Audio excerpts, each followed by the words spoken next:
As the introduction said, I come to the stage as a restaurant child. What that means is I spent every single holiday, every special occasion in my parents' restaurants. I grew up birthdays, Thanksgivings, Christmases, we spent in the restaurants. Homework, schoolwork, projects were written in the kitchen because somebody was going to be there to watch me.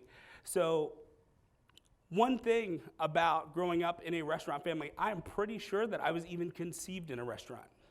Sorry, Mom. One thing about growing up in a restaurant family is you come to the working world way sooner than you probably should. Definitely before you are of the legal age to work, and definitely for wages much below the minimum.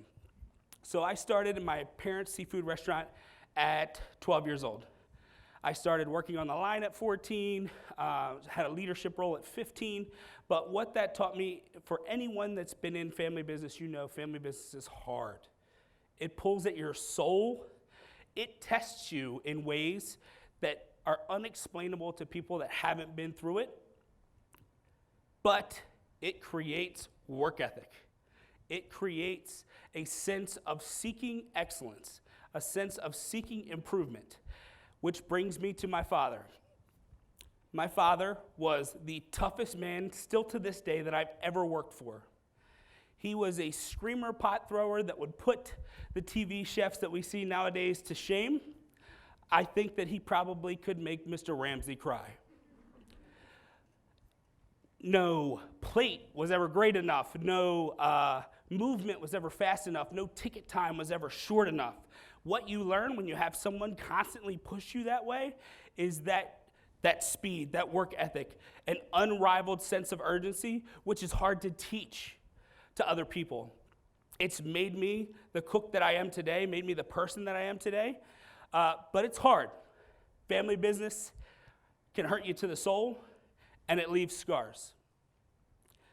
So at about 24, I decided it was time to move on from the restaurant. You see, all I ever wanted was for my father to be proud of me. I just wanted to hear him say those words, "Son, I'm proud of you." And after trying and trying and trying for years, I decided, you know what? It's time to move on. We're going down the same path over and over and over again. So let me go get another job. So I left the family business, and I started to venture out on my own. I made my way to Wilmington, worked in several restaurants in the state of Delaware. But what I found was I wasn't fixing any of the issues with my relationships. I wasn't fixing any of the resentments I had towards my leaders. I just transferred them to whoever I was working with at that point. I hadn't healed myself at all.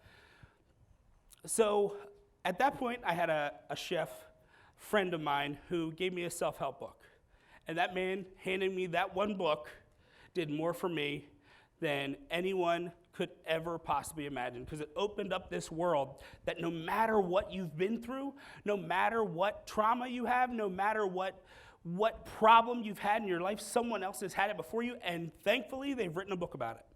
So you can seek that out and find those answers. Now, I was a hothead young guy. I was not leading people the right way. I was losing people in my kitchens, and I was asking myself, why?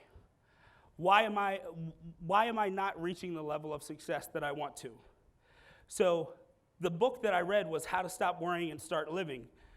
Fantastic book, but the lesson that I took from it is the solutions are inward. They are things that you can do on the inside. There are things that you can study and implement yourself, because no one is coming to rescue you. So from there, I moved on, and I started to implement little things. I started to get better. I started to retain my kitchen team rather than yell at them. I started to feel a sense of family and a sense of purpose. And then I got hit with a ton of bricks. One day I was having an argument with the front of the house manager. We were behind in the kitchen. We were firing off at each other. And he says, "Do unto others as you would have done unto you." The golden rule, right? Every single religion, theology on the planet has a version of the golden rule, also called the law of reciprocity. Do unto others as you would have done unto you. Doesn't say wait for other people to do something nice for you, and then reciprocate it, it teaches you to actively look out there.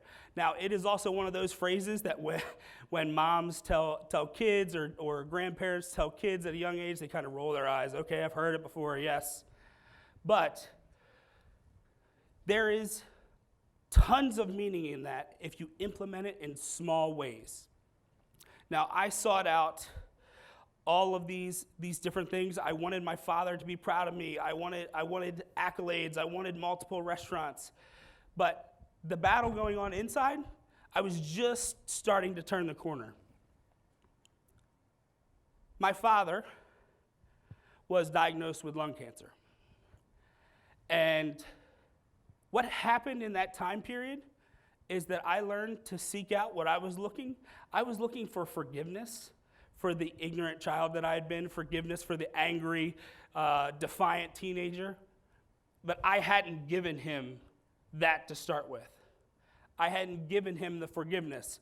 But him becoming ill allowed me the space to realize that I need to forgive him, because there might not be a tomorrow where I'll be able to do that. Still wanted him to be proud of me, still couldn't quite get him to say it, but we were working on it. So my father in those times became more of a friend than he had ever been my entire life. And I was on Food Network, and the particular program that I was on knew that my father was sick, and they sent me a disc with a rough copy of the episode in case he wasn't going to make it. So I took it up, and I went, sat in my dad's room, I laid on his bed with him, and we watched the episode. Spoiler alert, I lost. I was this close. And the version of my father sitting next to me at this point wasn't a man that I really recognized anymore. It was a question that we kind of asked on a daily basis: is Dad really still in there? And when it was over, he looked at me, he gave me a little bit of Dad. Well, son, if you had a little bit more color on the plate, you probably would have won.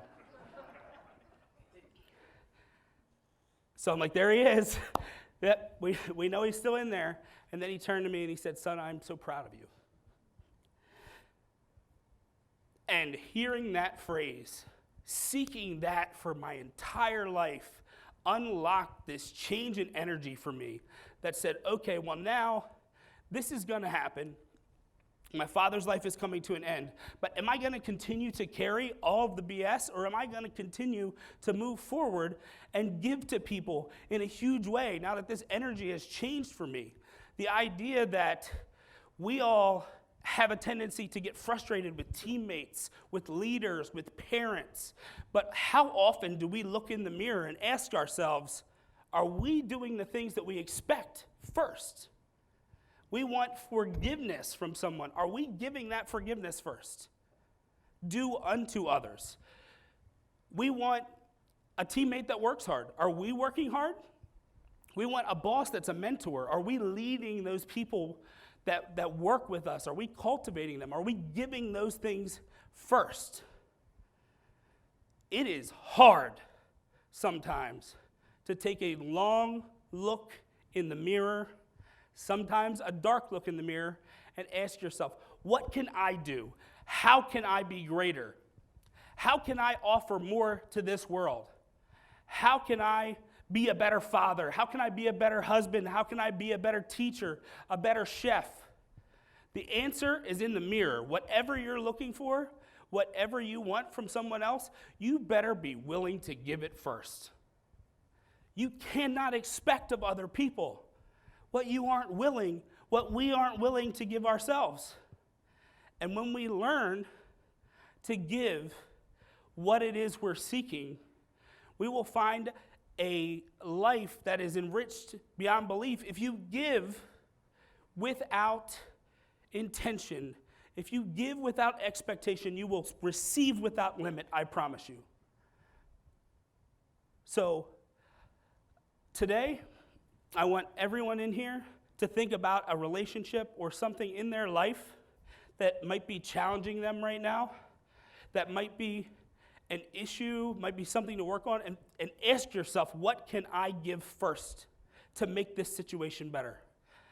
I'm going to finish this with all of the love that I possess and tell you all that I am so proud of you for being here. Thank you.